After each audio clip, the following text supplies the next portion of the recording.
आखिर 4 साल के बाद कुरान कपूर जो मास्टर शेफ हैं, उनको अदालत ने अपनी पत्नी से तलाक में मंजूरी दे दी। क्या है पूरा मामला?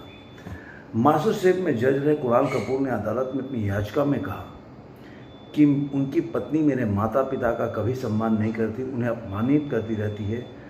वहीं एकता कपूर ने उन अदालत को गुनाह करने का आरोप लगाया उनके ऊपर।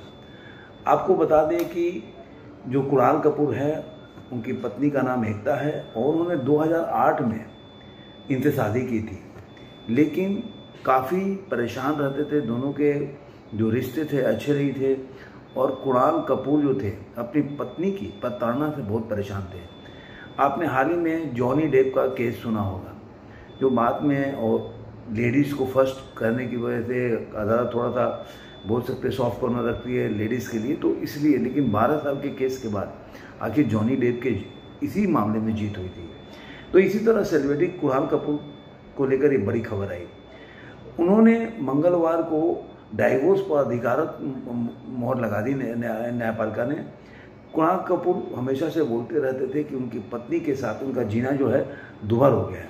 उन्होंने कहा कि तब न्यायालय ने कहा, जब जीवन साथी का दूसरे के प्रति ऐसा स्वभाव होता है तो विवाह बंधन से जुड़े रहने का कोई मतलब नहीं। पीड़ा सहते हुए जीवन साथी के साथ रहने अच्छा नहीं है। खंडपीठ ने कहा कि पत्नी का आचरण हिंदू विवाह अधिनियम 1955 की धारा 13(1) के दायरे में आता है। फैमिली कोर्ट ने कपूर द्वारा दायर तलाक की याचिका को अस्वीकार करके गंभीर गलती की है। बता दें कि उच्च न्यायालय तलाक से इनकार करने वाली पारिवारिक अदालत के आदेश को चुनौती देने वाले कुरान कपूर की अपील को स्वीकार किया और कहा कि कानून की स्थिति और सार्वजनिक रूप से पति पत्नी के खिलाफ लापरवाह, अपमानजनक और निराधार आरोप लगाकर क्रूरता के बराबर है। तो इस तरह से बोल सकते हैं कि जो कुरान कपूर है उसमें उनके याचिका को कोर्ट ने मंजूर कर लिया, जो कि उन्होंने आरोप लगाए थे। तो देखिए इस मामले में अब क्या फैसला होता है वो आपके ऊपर है। धन्यवाद।